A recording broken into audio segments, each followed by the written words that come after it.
So 10-7 number, sorry. 13. 13?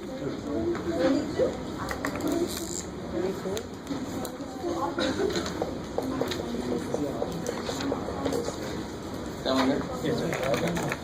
It's a good little review of what we did last time. How would I set this up? I want to use partial fractions on this. You'll love the full name of this is partial fraction decomposition. Because when something decomposes, it breaks up into its parts. So we want to decompose this thing. There's no mathematical compost heap to throw this into, so we directly attack this. How could I set up what the answer is going to look like? A plus B. A is over something plus B over something. I like that. I know it must have come from that, because I can see the parts that the denominator is made of. Of course, that one started off nice. Normally, you'll have to factor the bottom. I could make this a little bit uglier problem by giving you something on the bottom. You have to use synthetic division to factor. Just to give an example of something that could possibly happen. But the idea is the same. You use whatever method you need to factor the bottom. You break it up. You got to be a little careful. We started getting into the more advanced kind of ideas. The top will always be 1 degree below the parts of the bottom. And the way that I said that was very meaningful. If I had x minus 1 whole thing squared, the parts are still linear. So the top would have to still be a constant. Are you guys semi with me? So last time we said, what if the bottom was like x cubed plus 4x squared minus 7x plus 7? What would the top have to look like? Yeah, it'd have to be a second degree. Ax squared plus bx plus c. Thank God the bottom here is linear, so the top can be a constant because that's the next degree down. 0 power. All right, and then where do you go from here? Well, I want to try to somehow solve for a. Remember, x, the value of x doesn't matter, which leads to that really nice way of doing things. You can make x whatever you want it to be. It doesn't matter. It's not going to change what a and b would be. So the first thing I want to do, though, is probably kill the parts of this that I don't really like, the fraction parts. So I multiply those sides by the LCD. Dies there, dies here, and what does this pick up? X plus 1. Yeah, the other guy, and this picks up the other guy. Yeah.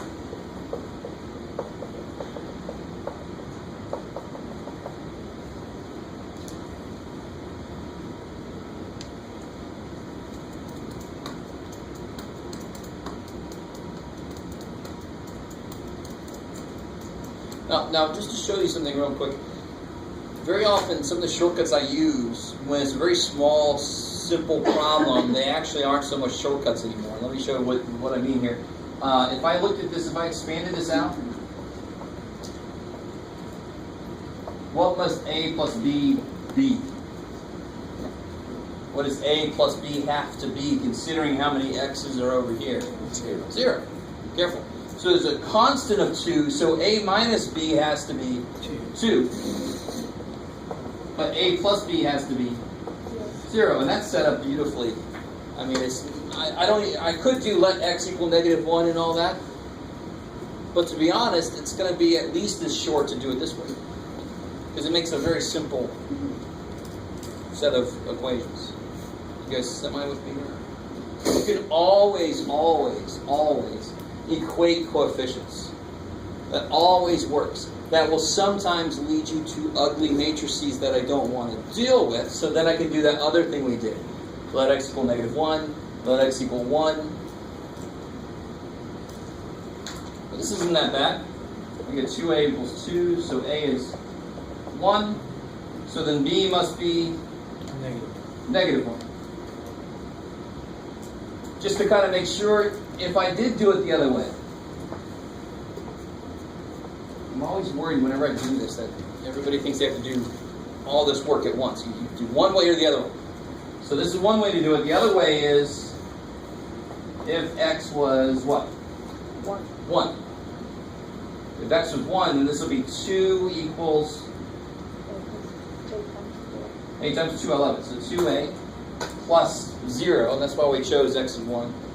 So a is 1, and then I can do if x is negative 1, I'll get 2 equals negative 2b, so b is negative. So it's about the same amount of work either way. This one actually won out a little bit because I don't need to go here to do this way. Not really. Anyway, you guys made it. Yeah. So the first step you said it, the fraction like a over b, I mean a plus b over a, and then second step you multiply the denominators to cancel those denominators. Exactly. And the third step is kind of like... The third step then you either equate coefficients or you choose clever values for x. And I will tell you, I almost always do this as far as I can, and sometimes you're going to hit a point where you can't do it anymore. So we'll do a problem like that today. I think we did one like that last time, I can't remember. Yeah? You always want to do 1 and then negative 1. Is that what you No. said? Why did we do 1 and negative 1 in this case? Because 1 makes this go to 0, so b disappears. So I could solve for a. Negative 1 made a disappear. So I could solve for b. So if this was x minus 7, of course I'd let x be 7. Right? This side is always 2 because it's always 2. There's no x there to change it. But that's not always going to be the case. But you said this method, the second one, wouldn't be helpful every time? Not every time, but I use this as much as I can, which means all the way or not at all. But I use it as much as I can because I'm going to end up with matrices, and if I'm able to do this once or twice, then there's fewer of these letters left to make a larger matrix. I'm going to have smaller matrices I have to deal with. So we'll do one like that today. Don't worry.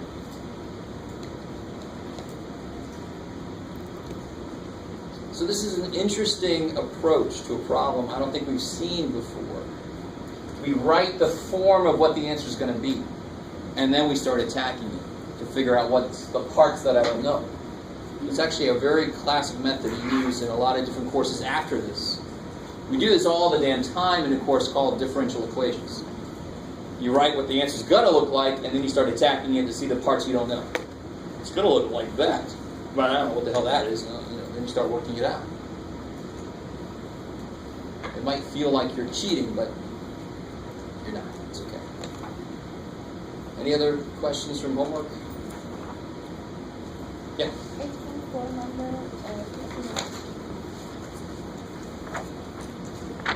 8.4 number 8.4 number 59. Oh yeah, the hypercycle.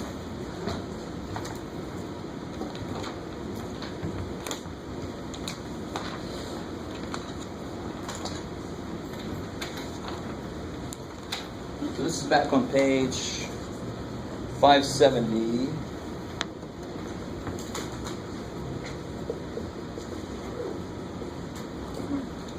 And this one says the circle of radius B rolls on the inside of a larger circle of radius A.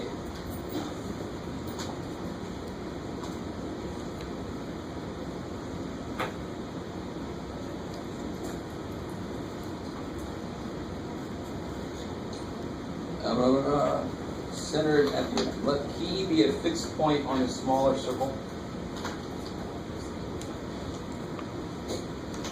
with initial position at the point A0. So initially this starts off with P right there. And it starts rolling on the inside. Can you guys, this feels to me a lot closer to like the spirograph thing. The inner one rolls within inside the outer one. So once this rolls a little bit, it rolls, and the P starts moving outside. So imagine, I have nothing here that would, but if this thing rolls on the inside, that P starts rolling around the outside of the little circle. So if I stuck a piece of gum there, and it's rolling, that piece of gum, of course, goes here, and then it rolls more and it rolls more. That piece of gum is just going to roll around just like some squish bug on the surface of a record. Very interesting visual that goes with it.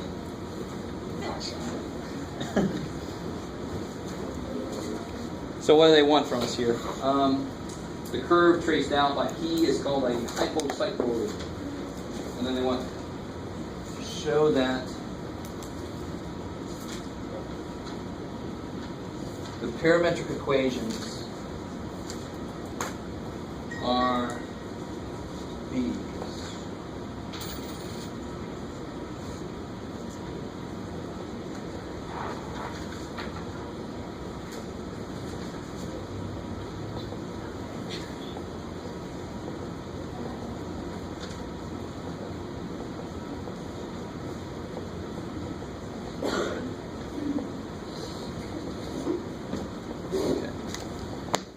So you're trying to, so start looking at the extremes. When theta and theta they define as this angle here.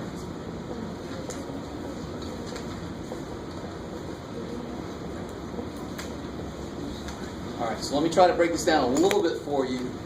This is the problem I just want you to try to attack. You at least know where you want to end up, which is kind of nice. But when theta is 0, for example, can anybody tell me what x is and what y is? Before I let my circle go anywhere. Yeah, x would have to be a, and y is 0. So now you pick some arbitrary points, like right here. Oh, and P is here. Okay.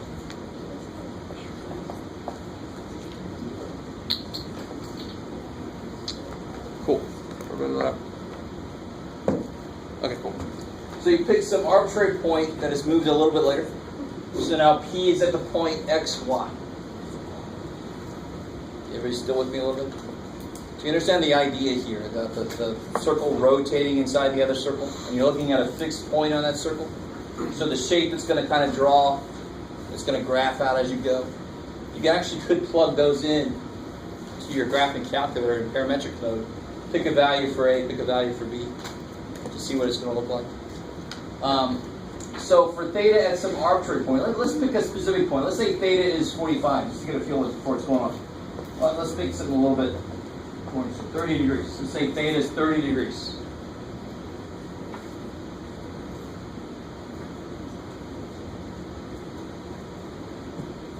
So now I want to figure out what are the x, y points for this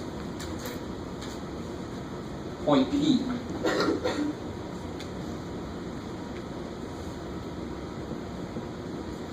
So now you know that this circle has got radius B. Put this in here. And this circle's got radius A all the way out. So can you see where that A minus B, can you see, it's kind of giving you a little clue as to where to go. I can see where the A minus B is coming in, it's going to be this piece here. A minus B is just this piece here. Might be useful somehow. So now I got to figure out what's that x piece going to be and what's that y piece going to be for that point where it is now. So it might be a good idea to try to figure out. Let me see if I can get this right. If I knew how large this inner circle was, if, for example, could you figure out how large of a circle you need as this thing rotates? If it rotates a full revolution, if it goes around all the way, so then P is going to be back touching the circle again. Are you guys with me? This is the kind of thing you have to think about this problem. So here's P. What would it take for it to get all the way back onto the circle itself? Well, it depends on how big the circle is, doesn't it? Because what's the circumference of the big circle? Yeah, this guy's got a radius of A, this guy's got a radius of B. So this guy's circumference is? Pi A square. Careful, that's area. Bring the 2 down. 2 pi A. And this guy's circumference is? 2 pi B. 2 pi B. So the point P is going to be on the outer circle after a distance of 2 pi B. You guys got it? A little bit? Okay. All right, so that's an extreme situation. How many turns would it take before that would actually happen? That might have something to do with that. I don't know, maybe those are connected somehow. Well, as you work through this problem, like I was saying, the a minus b, this is the a minus b. What would a minus b cosine theta be? Think about it. Look at what would a minus b times cosine theta, what would that be? Where's the little right triangle that I make? If this is a minus b, there would be my right triangle. A minus b cosine theta would be cosine likes x, so it's going to be that x piece. So this little piece right here is a minus b cosine theta. If you think about it, that's always true.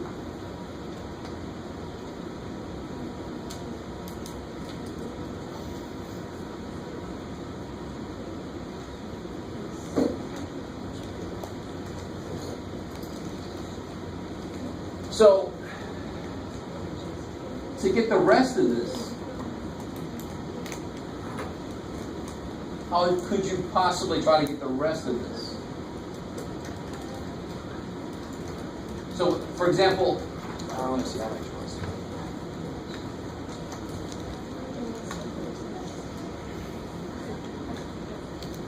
Let me see.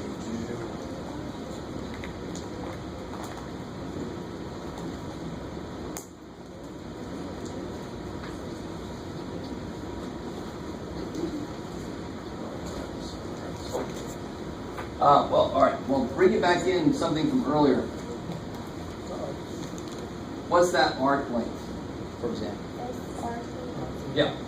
This would be arc theta, and in this case, it would be for the large circle. This arc length here would be a theta.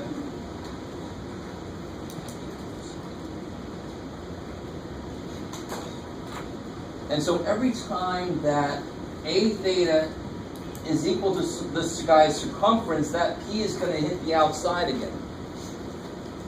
So that seems like it might be a good thing to figure out.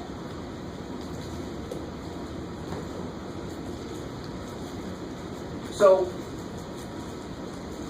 looking back at this, let's go back for a second. So when we got this a minus b cosine theta here, what's the y piece going to be? A minus b sine theta. And again, there's kind of that. So we got this kind of idea going on already. We've got the y piece here. It's going to be a minus b sine theta.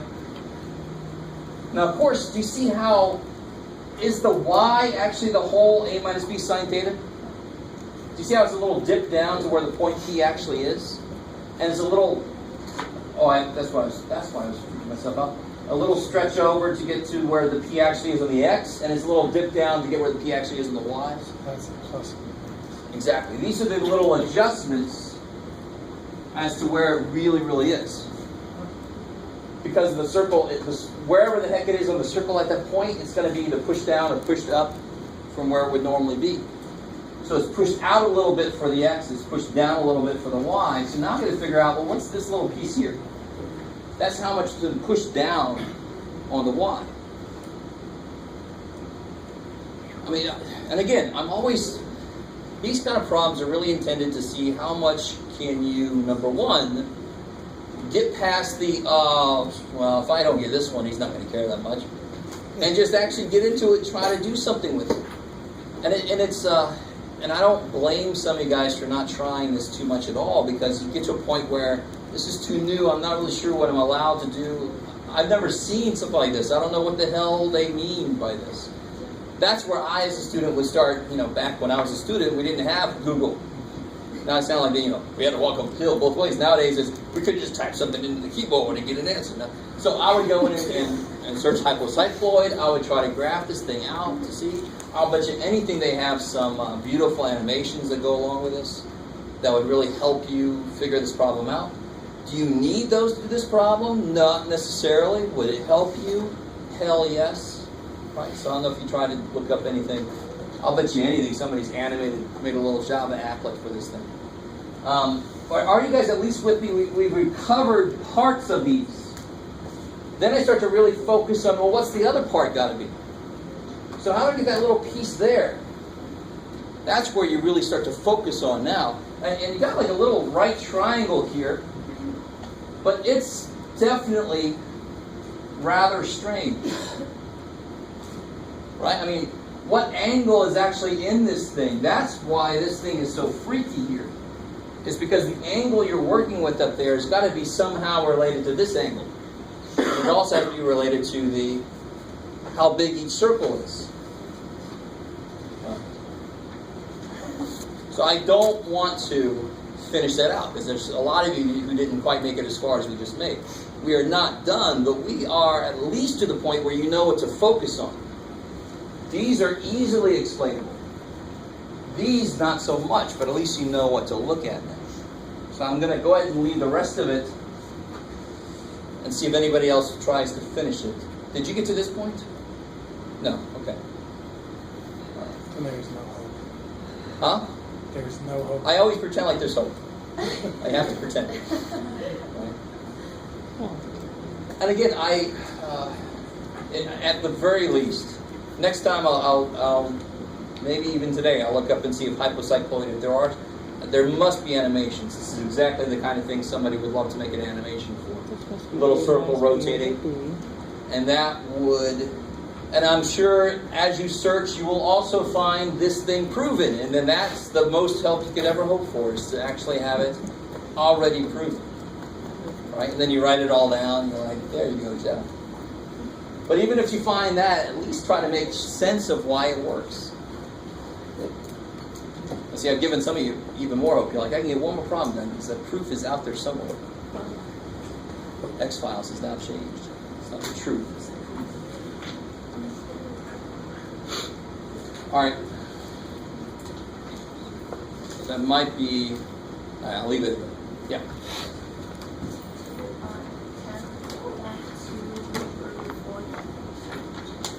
10 to number... Oh, yeah.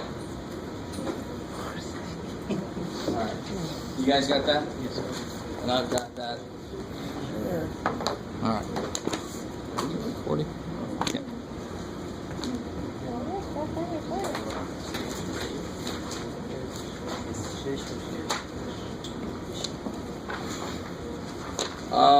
Okay. This was a lot compared to what we just did. This is a little more straightforward.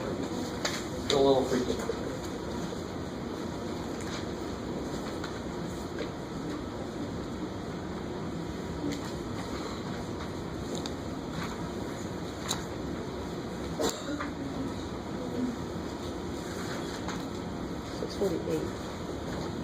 Yeah. Remember those days? On a particular day, 6,500 gallons of gas.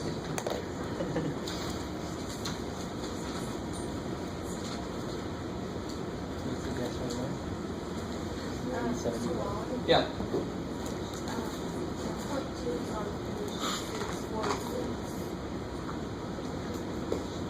It's 48.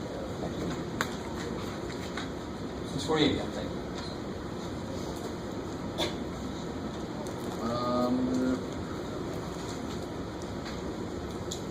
Okay. 3 times as many gallons of regular as premium gas.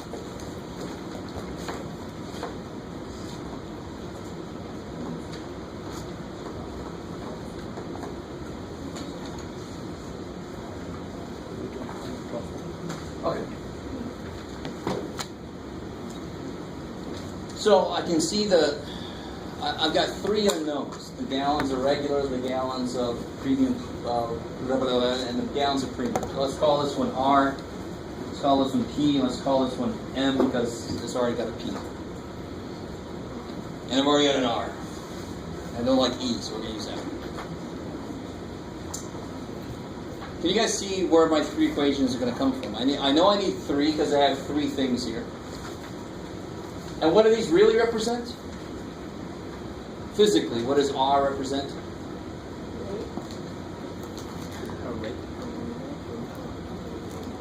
What is it that I don't know in this problem? remaining. How many gallons of How many gallons? So what does R represent? gallons of regular gas? The number of gallons of regular gas and so forth. So where's my first simplest equation come from? How many total gallons were sold? 6,500. Yeah. So what do you do with these to get 6,500? R plus P plus N equals. Yeah, add them up. So there's almost always a total equation. The total gallons was 6,500. The second equation is not that much more difficult. You just got to convert each of these to a price now. So if they sold R gallons of regular and it cost $3 a gallon, how much money did they make off a regular? 3R. 3R. So just multiply. So 3R plus 3.2P plus 3.3M has to be 20,050.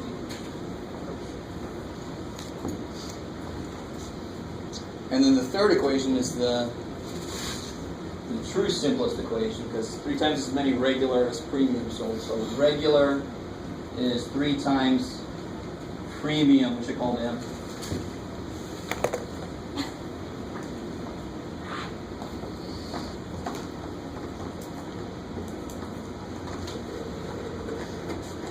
Of course, people always write this one backwards, but if I said there were 3 times as many women than men, what was there more of? Women. So in this case, 3 times as many regular as, so there should be more regular, and there is just 3 times this is R. R is bigger. So what the hell do you do from here? Considering we're in section 10.2, before you're allowed to use a matrix. So if I see any matrices on 10.2, I'll make you redo those. So you Back substitution. Yeah, you know R is 3M. And really, what's your overriding thing when you have 3 unknowns? You want to try to make 2 equations that have 2 unknowns, get rid right? of an unknown. So if I replace R with 3M in both of these, the only variables both of these will have will be P and M. So I'll have 2 equations with 2 unknowns.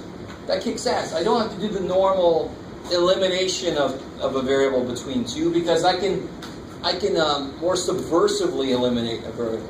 Right? I don't just gum up and kill somebody. I just slip poison in their drink. I replace R with 3M. Yes, ma'am. Why is it 3R? Because it's 3 times as many regular as premium. So there's 3R. So there should be more regular than premium. So the regular should be 3 times the premium. Yeah. That was really easy to get turned around. Sort of like when I say 7 less than that, people write 7 minus X and they get the negative side lengths or something, which is free. So now I would take number 1 and say that's 3M plus M is 4M plus P is 6,500. And number 2 will now be 9M plus 3.3M, so 12.3M. Is that cool? I just put 3M wherever there was an R. And now between those 2, you could kill P or kill M or whatever you want. Hell, you could even solve this for P and plug it in and do substitution method. Now you can use the elimination method. Yeah, you can use elimination method too. Either way. I'm just saying we normally don't here, but you could use substitution method. Why not? Is that cool? And even in 10.2, I know you're not allowed to use matrices, but if I'm you and I'm doing a problem that has no answer in the back, I might just make the matrix, put it in my calculator, and see what the answer is supposed to be, and see if I'm close. It requires you to put the right stuff in. Don't freak yourself out. Is that all right? Is that enough for whoever asked that? I forget. Okay. Anything else from the homework? No. Okay. So we're going to finish out section 10.7, and then we're going to do chapter 11.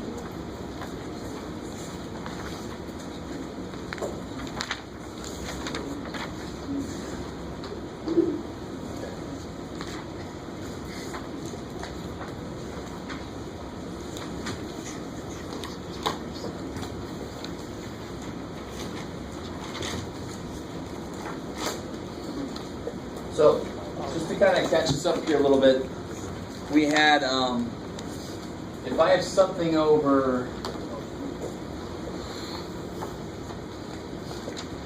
some polynomial over this, how would I break that up over here? Yeah, it would be a over ax plus b over cx plus d. What if I have something like this?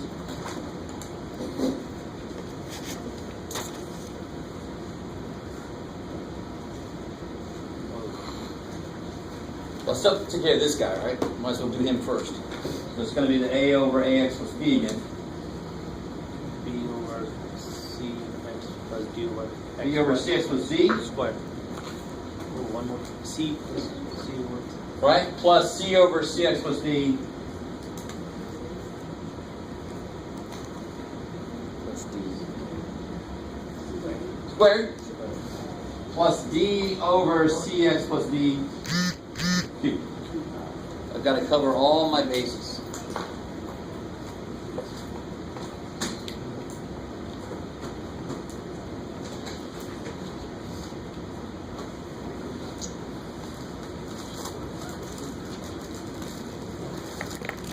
So let me show you.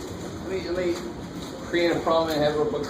People always get confused about why they need all three of these. And really, if you factor this, isn't it cx plus d times cx plus d squared? Or it's just cx plus d cubed? I mean, so you've got to cover all the possible ways of factoring that. But, for example, if I had the number, I was trying to do that as I was talking, I couldn't do it. Let me see. 13 over 27. I try to break that down. What could I have added to get that? Yes. well, 3 times It could have come from something over what? 3. Something over 3, or something over 9, or something over 27. I got it. This is 3 cubed. I've got to be 3 to the first, 3 to the second, 3 to the third, because it could have come from that. It could have come from any of those 3 or all of those 3, right? So if I put, this will actually, see this works, I've done this before. If I multiply by 27, I get 13 equals, this is not going to quite work the way I want it to, but what ends up happening is A was 1, B was 1, and C was 1. So if you do 1/3 plus 1/9 plus 1/27, so you don't get that because I didn't do it right in my head. Yes, you do. You do get that. 9 plus 3 plus 1 Yay. is 13. Yay. But does that make a little more sense as to why you've got to take each power? If I got to a third power, I've got to have a first power, second power, third power represented. If I didn't have that option, I could never make that number. Not really. I'm just going to keep it there. I won't go too deep into that. You got to have all the possibilities there, or else there's no way it's going to work. You're going to end up with a bogus answer. This math is going to tell you 0 equals 7. This is going to freak out someone. All right, so what about if you have something over...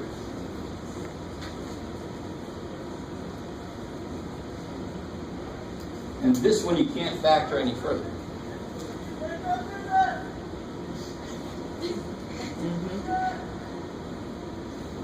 I don't think that was the answer. So of course you got your good old a over x plus b. What's the top of this got to look like?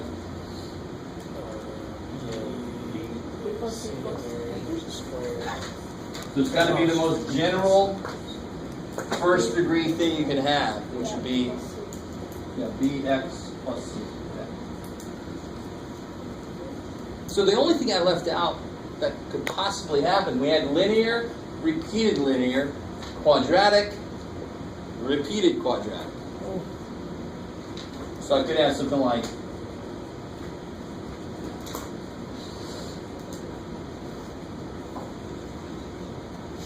that. That is lovely. So you get a over ax plus b plus bx plus c over one of these plus dx plus e over 2 of those.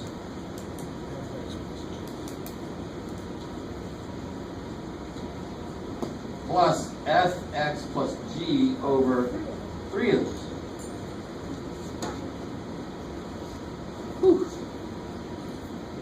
And again, it's just covering all the bases. You have to have something there in order for math to put a value. If I was missing one of them and it had to be there, math is going to freak out. It doesn't have anywhere to put that kind of stuff. It's going to freak out, yeah. So that's, what would that then be called? I don't know what it was. So this is linear, repeated linear. And this is like a combination of linear, but the new thing is quadratic. This is actually irreducible quadratic. Oh my gosh. Because if I could break that up, of course I would. Right? If I could break that up, I definitely would. And this is linear, but also it's repeated. Irreducible. Quadratic.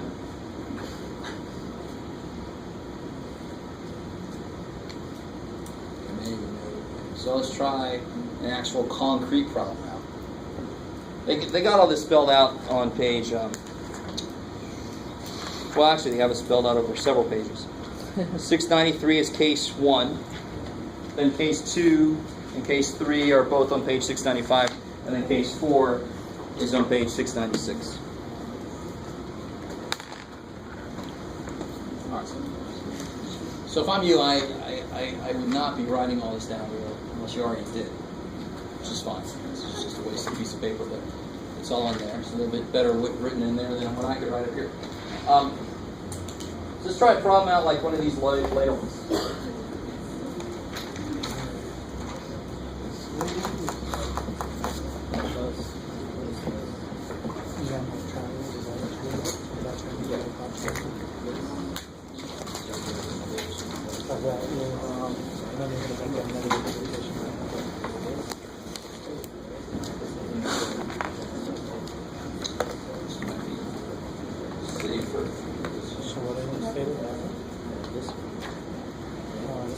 Oh, okay.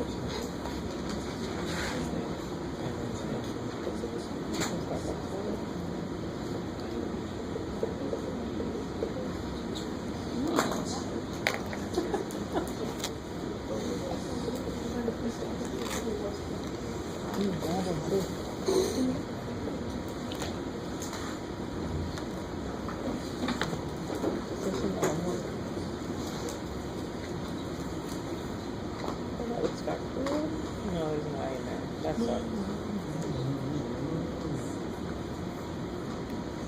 Okay, so the first thing we do is factor to the top.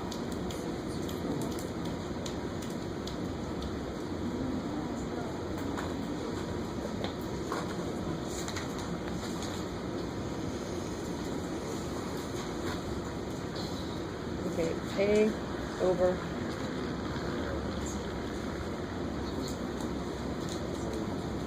Yeah, so what's going to happen on the bottom here? You got to be careful now. x squared plus 4. On the bottom, it's going to be x squared plus 4 here and over here. X squared plus 4 squared. So the thing that is being repeated, what degree is it? What degree is the thing that's being repeated? Second power, right? So it's once here, it's twice there, but the thing itself is a second power. The top, therefore, must be the most general first power thing I know, Bx plus c. which is your good old, basically, mx plus b, but we use ax. Right? Good old straight line. Oh, because it's Over squared. there, then, must be cx plus c. Because it's squared. Okie dokie. You with me? So you always look at the actual thing. I don't care how many times it shows up, but the actual thing I'm talking about is second degree. So don't freak out and think you need cx cubed plus dx squared. No, because it's 4. No. It's just a second repeated twice. That just has to be a first degree then on the top. What if it's cubed? If the thing on the inside was cubed, this would have to be a second power, right? It would have to be a cx squared plus dx plus e, the most general second degree term polynomial that I know. I get it. Now the next step is always the same. Multiply by the LCD, which effectively it kills it here, and then over here it just picks up what it doesn't already have. So this guy's going to pick up What's he going to pick up? X squared plus. X squared plus 4. And this guy just loses his... Is everybody cool with what I'm doing? Yeah. I'm multiplying this, so it kills that entirely. It half kills this and half of them still alive, and it totally kills this. So I just have the CX plus D at the end.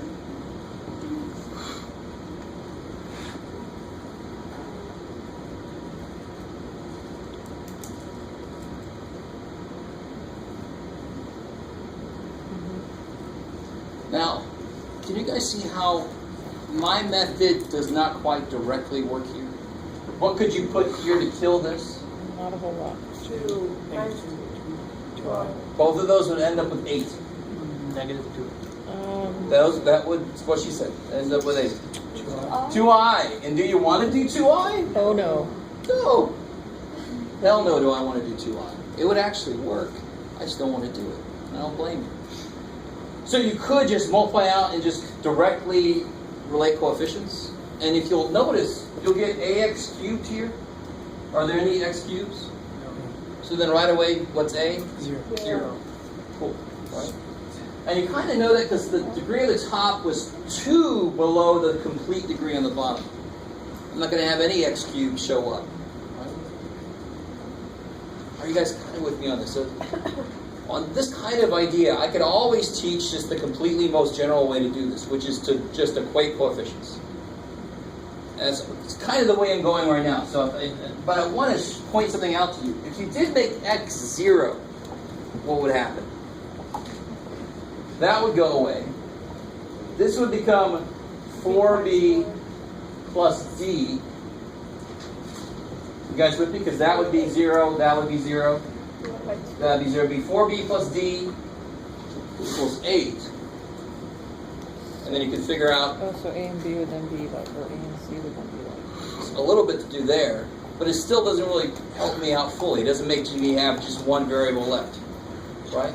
So my method doesn't really lead us directly to an answer. So I pretty much have to do equating coefficients.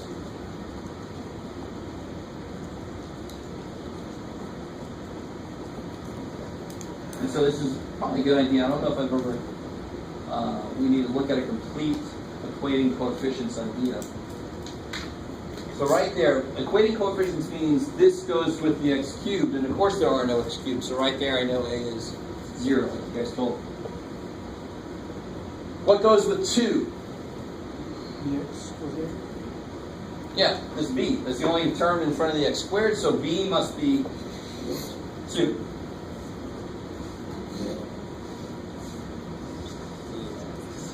What goes with -1 here? This coefficient -1.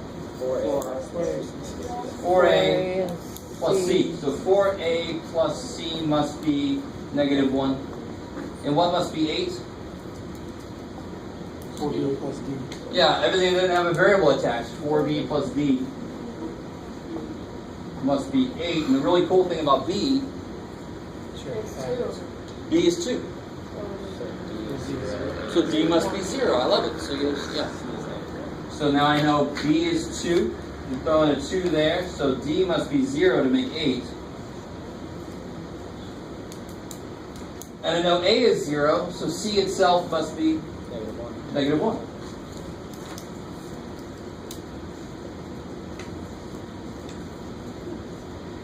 Cool. So then my answer is, good God.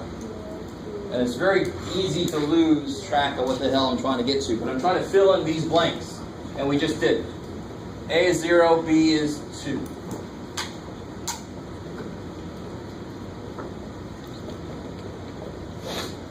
C was -1 and D was 0. So you just put a minus there.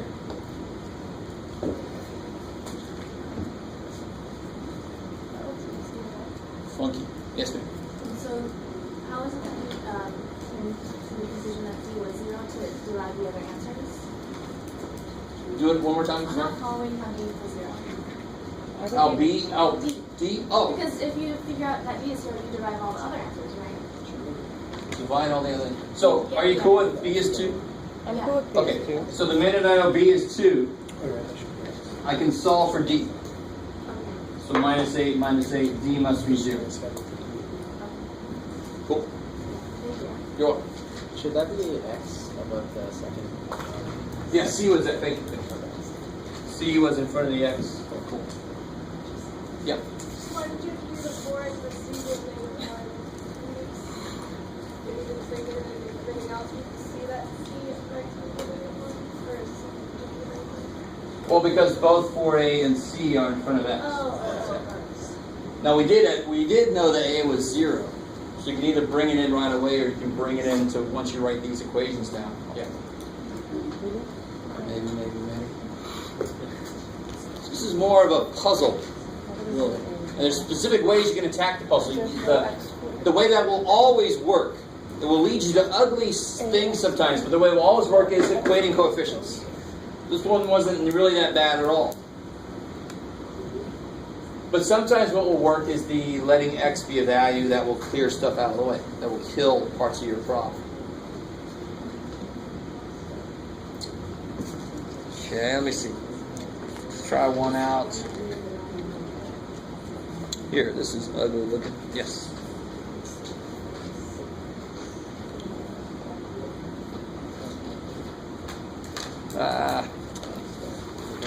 Look at page 695.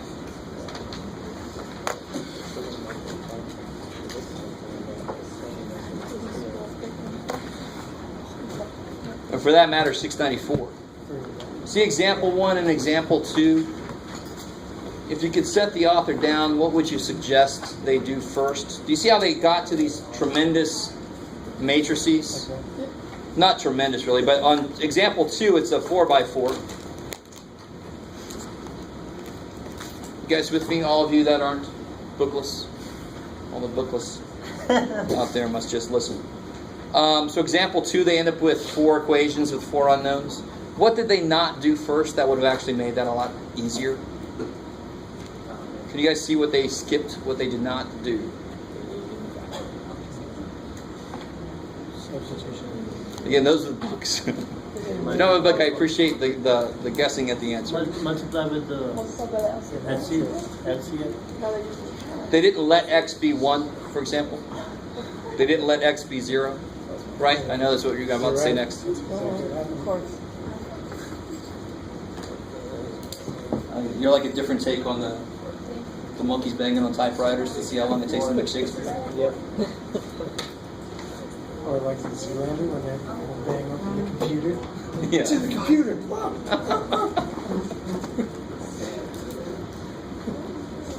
Let's see this. Oh yeah. Of course I'm Said no one ever. So real quick, this is example 2. I think it was the last one I'll do in this section. I'm going to get into chapter 11. But I just want to show you how, when you're looking at these examples, keep in mind that for some reason I don't think they use this method that I talked about. How would you break this up?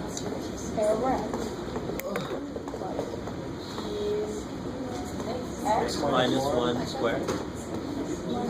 Second C, X plus 1 squared. C over X minus 1 squared.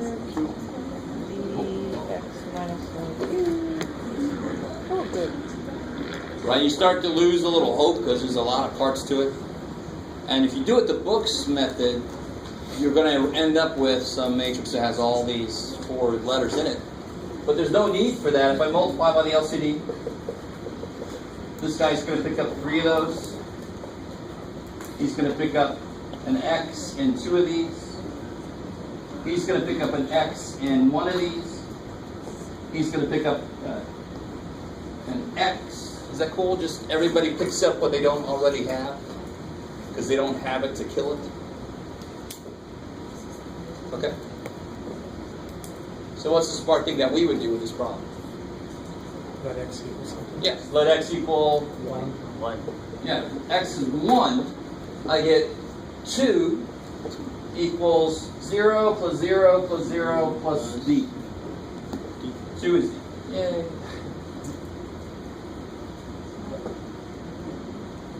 I think the last time I taught pre-calc, I had a book that actually did talk about this method, but I think they talk about this method at all, which is a little troubling. Then you can also let x equal,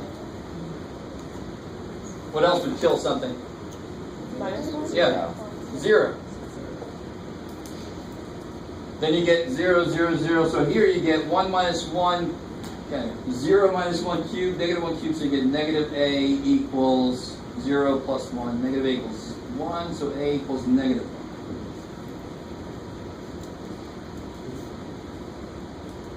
That was the longest way to say that, I think. Yes. And now, what do I have left? I don't know what B is, I don't know what C is, and they both have the other thing in it. There's no way to kind of, you see what I mean? They both have an X, they both have an X minus 1. There's no way to kill one and leave the other one alive. So what I do is I just use the information I know already. I know A is negative 1, so this will be negative, and I know D is 2. Got it. And then now I have the rest of this that I don't know.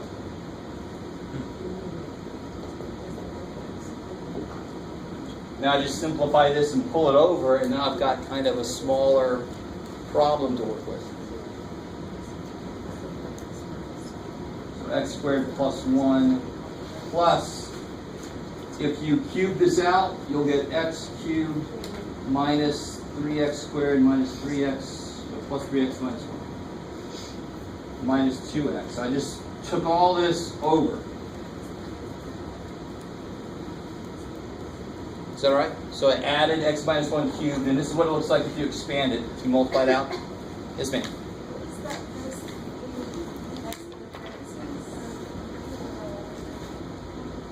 Here?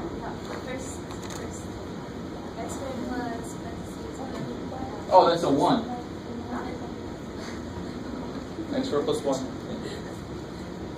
Minus 2x equals, and then this stuff is still over here.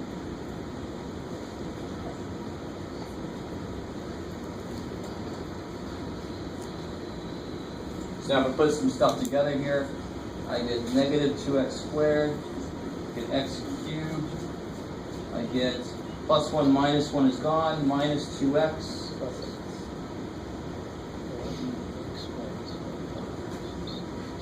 Do you guys see anything I could do right now that would be really useful? Take the x. Factor x cubed minus. Take the Oh, x I out. left. Wait, I gotta catch up to myself. Factor out next. You guys got to check me. So that's x cubed minus 2x squared. Those went away. 3x minus 2x is 1x. It's x. Factor out next. And just divide the x out. Because the value of x doesn't matter, so x could be 0, I don't care. I'm just going to kill the x, so now I got x squared minus 2x plus 1 equals b times x minus 1 squared plus c times x minus 1. This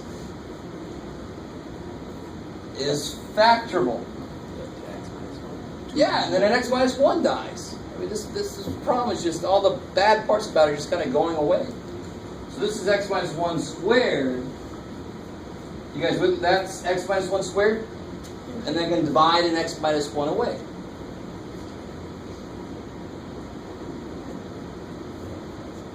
And that looks really nice. Awesome. So bx, what, oh, sorry, yes.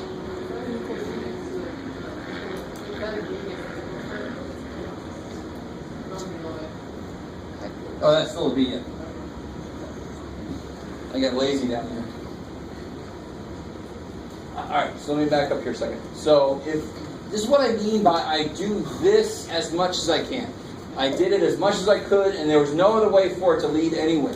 So then I use this information, rewrite the problem, and now I can actually do it again, couldn't I? I could let it x equal 1, but actually I'm at the point where it's just easier just to look at it like this. What's b got to be? 1. And what's c got to be? Well, I'm sorry. C minus b has to be negative 1. But you know b is 1, so c's got to be 0. So everything is, everything starts to fall in on itself in a way. Right? It's almost like the dominoes, but they kind of go in all directions. So what's the answer now? At the end of this problem, this is definitely one of those problems where once you get to the end, you're not sure, am I at the end? You know, what the hell? But the end is to write this with all these known. So now you can. A is -1. -1 over x. B is 1. C is 0, so that's not even there. And D is 2.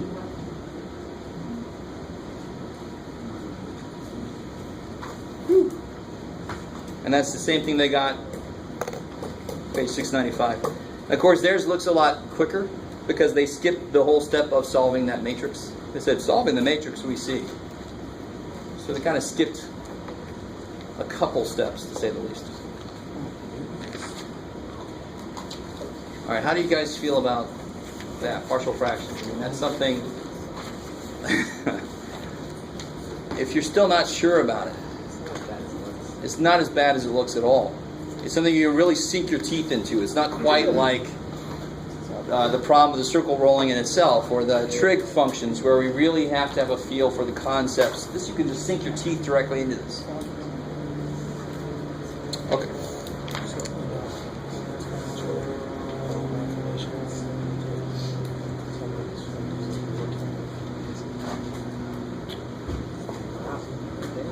Oh, good.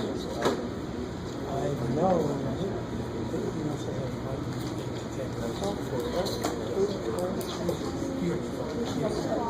Yeah. I've been waiting for this my entire life. Is that what you're saying? C was 0. I don't So want 0. shoes. The Asian guy from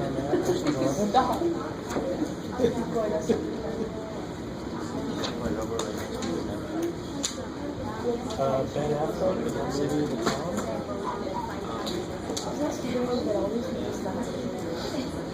Why we are learning it's the other way around. Jason Statham in any movie he's in.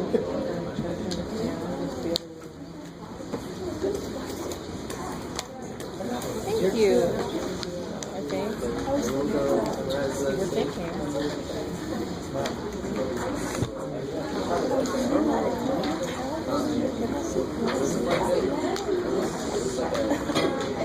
They wake up in the middle Sometimes. And I meant to because I was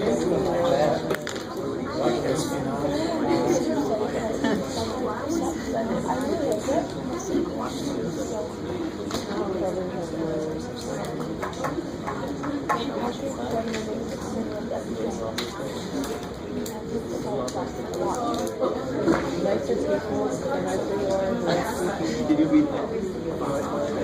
the nicer you are to your sisters, the less sleepy you are to your kids. She's really sleepy all day long. Did you fight that? It's true. It was a study they did at the University of Greece. Norway. The Norwegian University of Studies. So guys, the reason this is called conic sections, and the one that's included that I didn't put down here that we'll actually talk about first are circles, but we've worked with circles already a decent amount. So, but I want to talk about it just for a second. But there's circles in addition to all the ones you have. So if I slice this, if I cross section this cone straight through, I'll get a circle, of course. If I go at a diagonal, like that, if I slice it that way, I'll get an ellipse. It'll be differently length in one direction than the other. If I slice it, remember how now? This is kind of hard to show. I don't know if they show it again. it's on this. Oh, thank God. It's a lot easier to show it than to draw it. If you slice it, and of course I'm missing like the other half of my cone that should be up here. But if you slice it through, you'll get a parabola. You can kind of, let me see if I can attempt this. It's not that horrible. Slice it, you get a parabola. All right, maybe not. And of course, if you have both cones there, Oh boy. and you slice it down this way. Let me see if I can draw it the same way. You'll get what kind of looks on first glance like just two parabolas, but it actually ends up being hyperbola in this case. Like a hyperbola is like, here's an ellipse, and a hyperbola is just kind of like, I don't like you, and it just turns the other way, goes forever away. So that's why it's called conic sections. It's just taking cones and just cutting them up in all these different ways. It's a very strange affliction that mathematicians have, cutting cones. And these are easier than they could be because these are what's called non-shifted conics. What the hell would that be? Well, we've already seen one in very simple terms. We've seen like a parabola shifted, where you had an A out there, so you had it shifted around. Transformation. Right, but now we're going to be even more precise about something like a parabola. So let me first talk about a circle, and then we'll start talking about the three that's on here.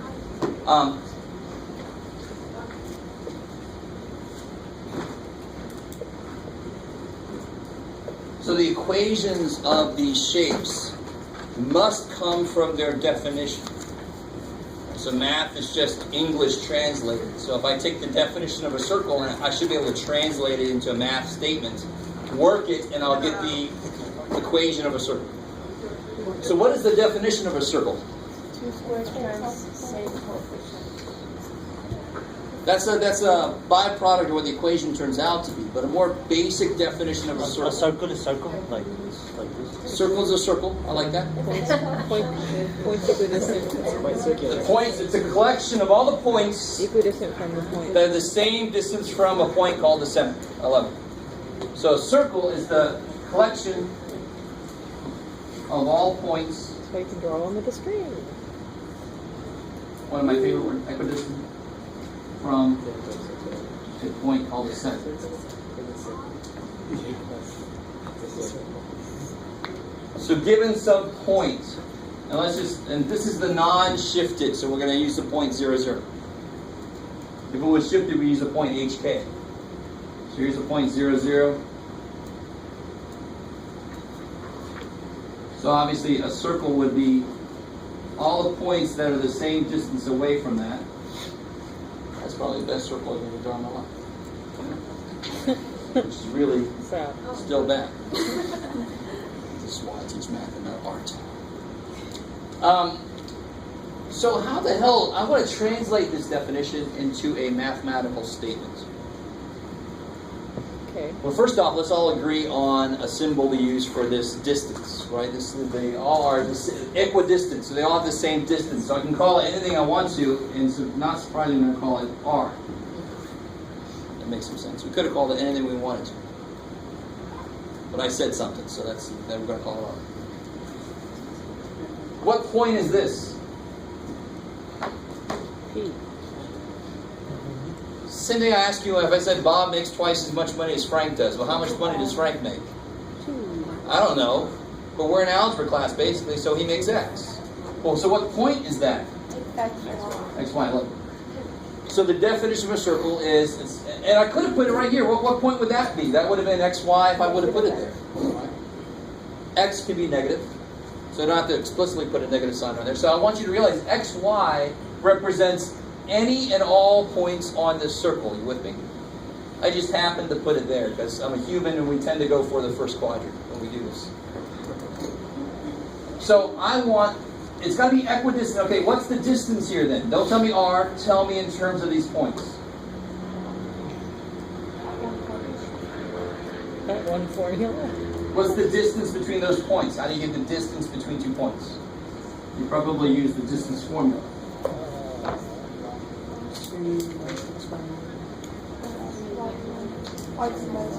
And that's just Pythagorean theorem, right? So let me kind of clean this up a little bit. So D, we know we're calling that R.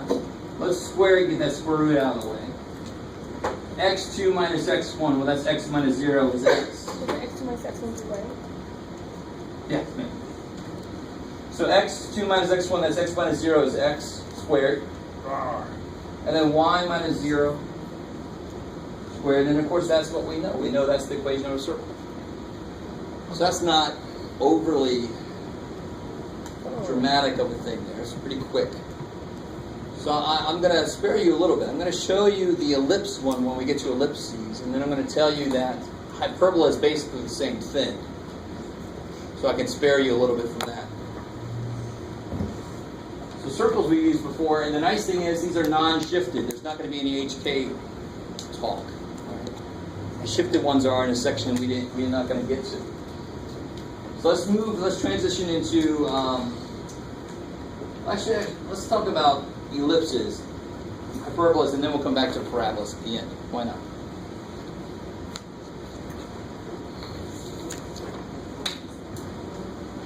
So who remembers, what's the definition of ellipse?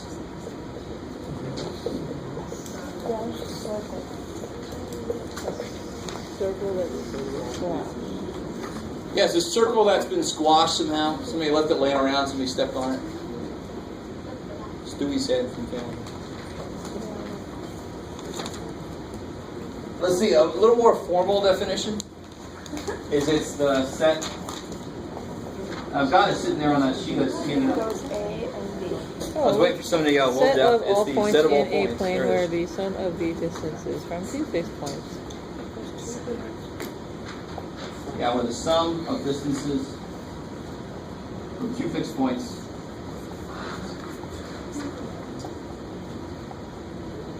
is a constant. Not sure why I wrote all that down, but I did.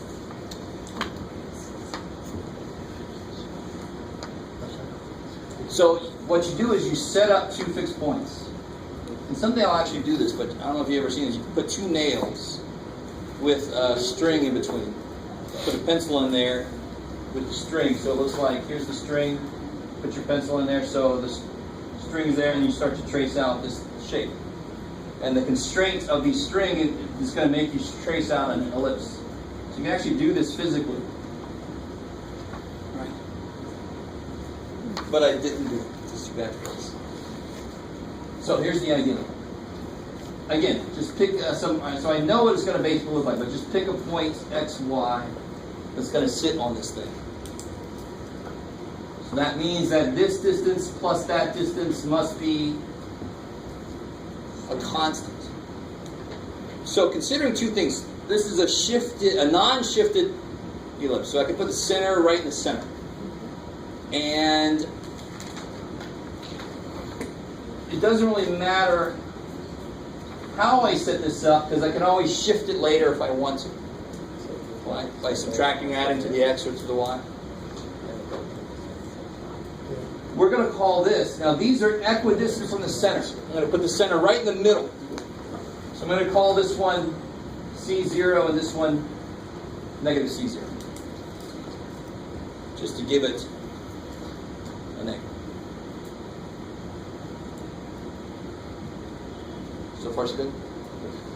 So trying to rewrite the definition in Mathish. What is this distance? Let me call this distance D1 and this one D2 for right now. So what's D1? Squared. Don't worry about the square root.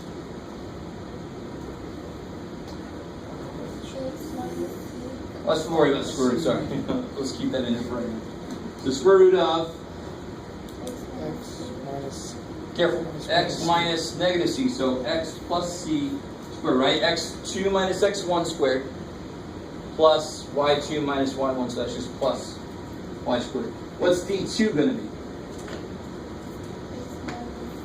Basically, very similar thing, except now it's going to be x minus c squared plus, again, y squared. So the sum of these two distances must be a constant. Now, just because this has been done before, and we're not coming at this at the first attempt, we kind of know how to be smart about what to call that. We're going to call this constant, we're going to call it 2a. What could we have called it? We could have called it w, could have called it franc, call it just single a, but we're going to call it 2a, just to make it a little simpler later. How are we doing so far? Now here's our unenviable task now. We need to try to simplify this up a bit. Right? we need to try to get rid of these square roots for one thing. And I would highly recommend you don't square it the way it is. Let me move this over here. Take away the English. We're all in math now. Let's see. So what I would recommend us do is to take this side minus this radical. And now what can I do to both sides? Square them. So I'll do this side. So nice, I'll do half the work. You guys do that. Now when you do that side, you gotta be careful. Don't be overly optimistic. It's not 4a squared plus x minus c squared plus y squared. You have to FOIL it, right?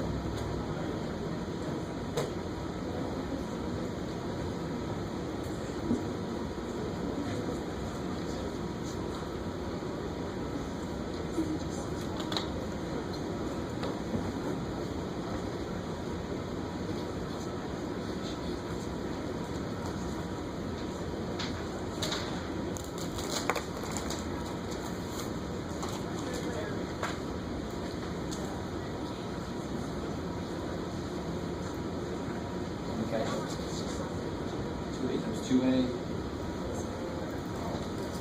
Minus 2a times this, minus another 2a times this.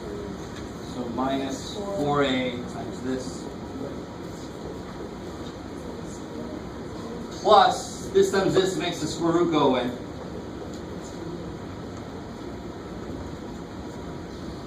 Is that cool? Or, do you see that? Oh, cool. Everything we're doing here would work for hyperbolas, because hyperbolas are actually the same as an ellipse, except it's defined to be the difference in the distances are the same. That actually leads to a hyperbola opening out instead of opening in, or not coming together in the middle. Now look, the nice things that happen here, some nice stuff happens. The y squares go away right off the bat. If I FOIL this out, there will be several things that cancel there.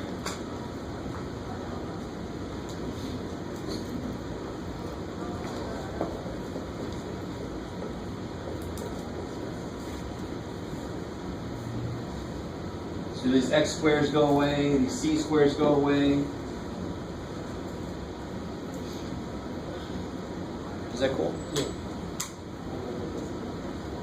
I think they show all this in the book, by the way. They should. Yeah, they show all this, page 733.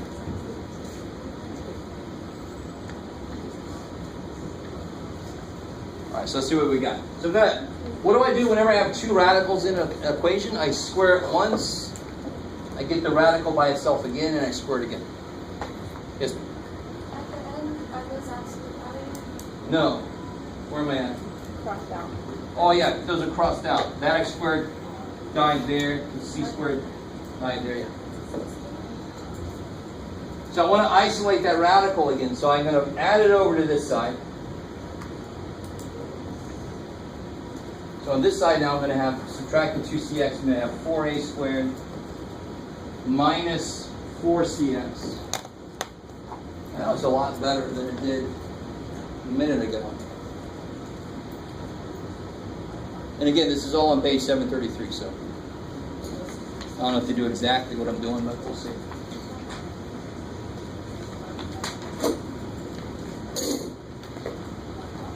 So the 4's go away. I can divide by a, and then I can square everything, right, to kill the square root.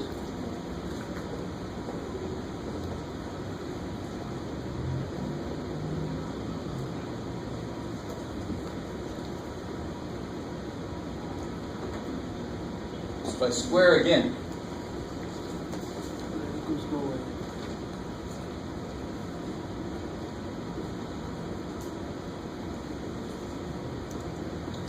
again, let's go ahead and FOIL this thing out. X squared plus 2cx plus c squared plus y squared equals a squared, minus 2cx Because a times this is cx, and it's going to happen twice. And again, if you need to write it twice, go ahead. Plus c squared x squared over a squared, this times itself. So just foiling that last piece out, is that cool? And again, you don't have to frantically write all this down. It's on page 733. I'm trying to save you guys from going crazy trying to keep up here. Will that be a squared minus 2acx? No, because a times cx over a, the a's cancel. Oh, a is And that happens twice. Oh, Yeah. do the LCM first before plugging that into a formula. We'll just kill the a's, yeah. Yeah.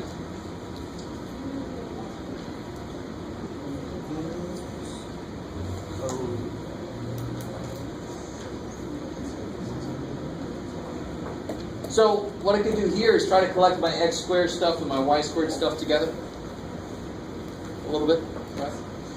So if I got x squared minus c squared x squared over a squared minus 4cx plus y squared minus a squared plus c squared equals 0. Wouldn't the 2cx cancel on the other side? Or not? Oh yeah, they do. Okay. Thank you. So that just goes away.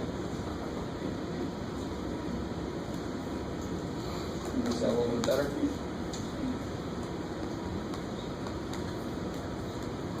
Look at that.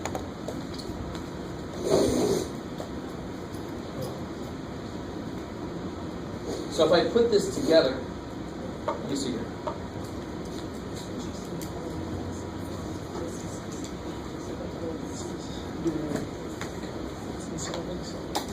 So I get, if I try to put those together, I need an LCD. So I get a squared x squared minus c squared x squared over a squared plus y squared. Let me take this over here, equals a squared minus c squared. Is equals to 0. Well, I brought this over.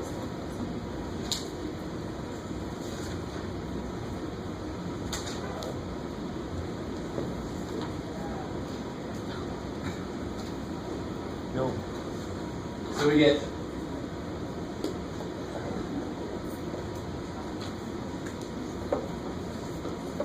let me just do this.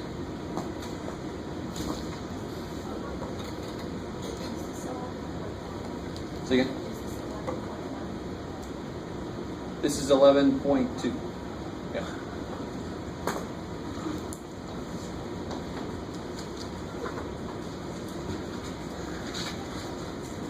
This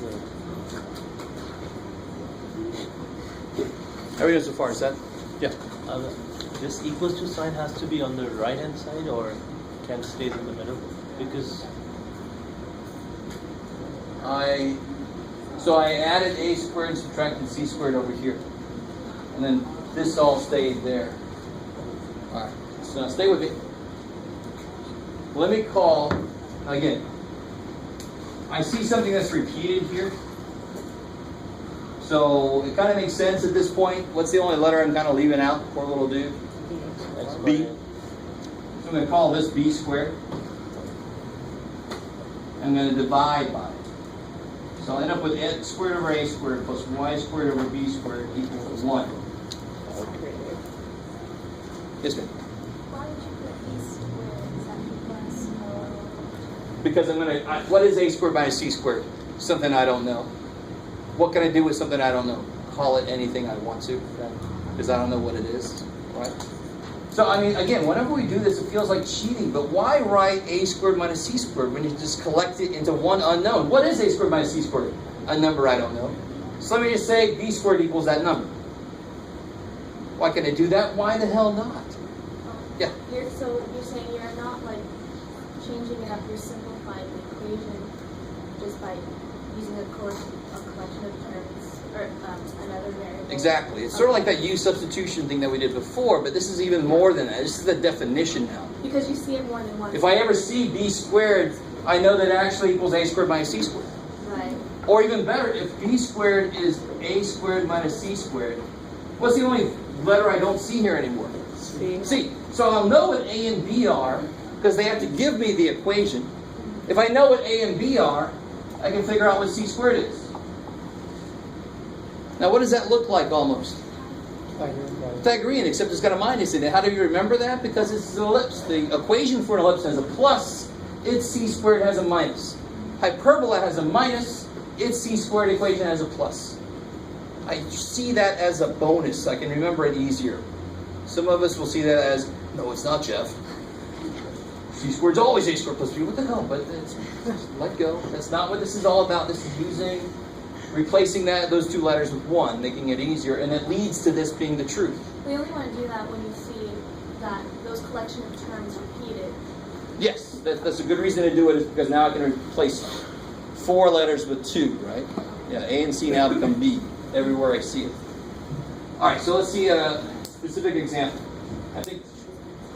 Oh, I see. Because you just changed that term into that term. Now that was painful. Yeah, that was ugly. Would you say that was true? Yes. Yes. Why must I put you through that? Just to show you what's possible. Am I going to expect you to do that? Maybe on a bonus question I'll give you, as if there would ever be enough time for that. But oh well, I'll put it on there. But here's a nice, concrete, Oh, thanks, Jeff. thank God, example.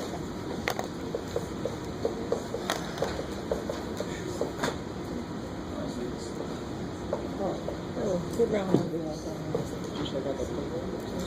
Yeah, the computer's too old. But they do have a Windows, so some of them run around. Now, to tell you honestly, I wrote this up a little differently at first, but then I changed it to match the way the book does it because I didn't want to confuse the issue. But as I teach you these, I'm going to show you much simpler ways. I hate B and A switch and all this kind of I hate the B and A switch down there and all this. It's a bunch of crap.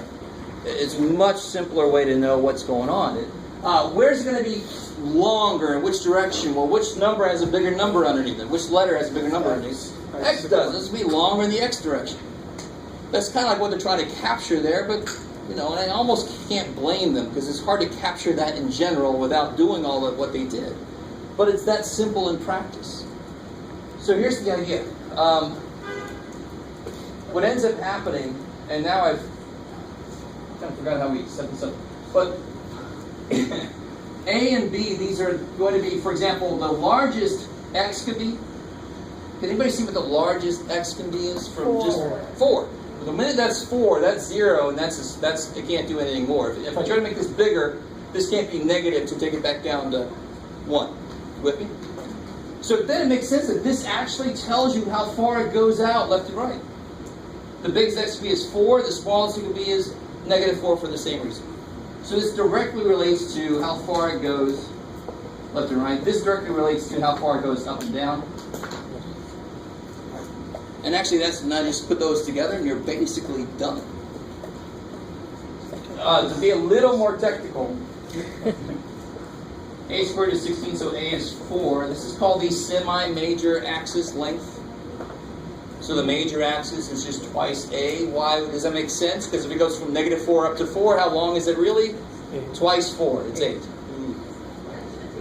So you can see that on the little handout and in the book, the 2A for the major axis. If it's just half of it, we call it the semi-major axis. So if you ever see those words running around, you know what they're talking about. Here, B squared is 9, so B is 3. What's C going to be? How do I figure out what C is? A squared minus B squared. Yeah, 16 minus 9, so C is √7. That's the location of the foci. They have to be on the inside of the ellipse. So now if I want to graph the ellipse, graphing ellipses are simple as hell because I know I want to go 3 up and down because that's the number with the y. I know I want to go 4 left and right.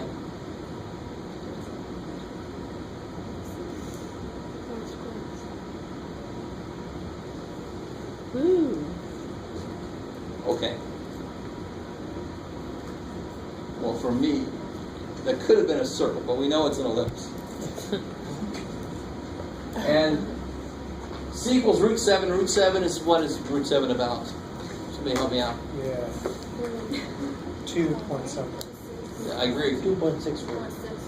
2.64, so The foci are like right there, 2.64, negative 2.64. That's where the foci are. The foci will be at, in this case, since it opens along the x-axis, there'll be a plus or minus root 7, 0.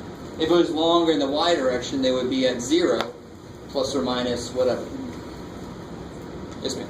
So, like how I learned is you look at the A and B, what is bigger, what is littler, and then you'll see where it goes. But what you said is whatever is the bigger term is longer on that axis. Yeah, that's it.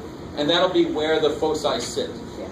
Wherever there's more room for them to be. Yeah, cool.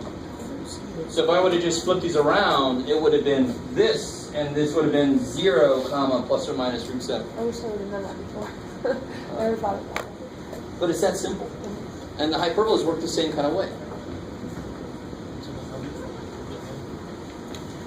That's the segue. So a real quick word, if this would have started off as, what, Jeff? You can do it. Maybe.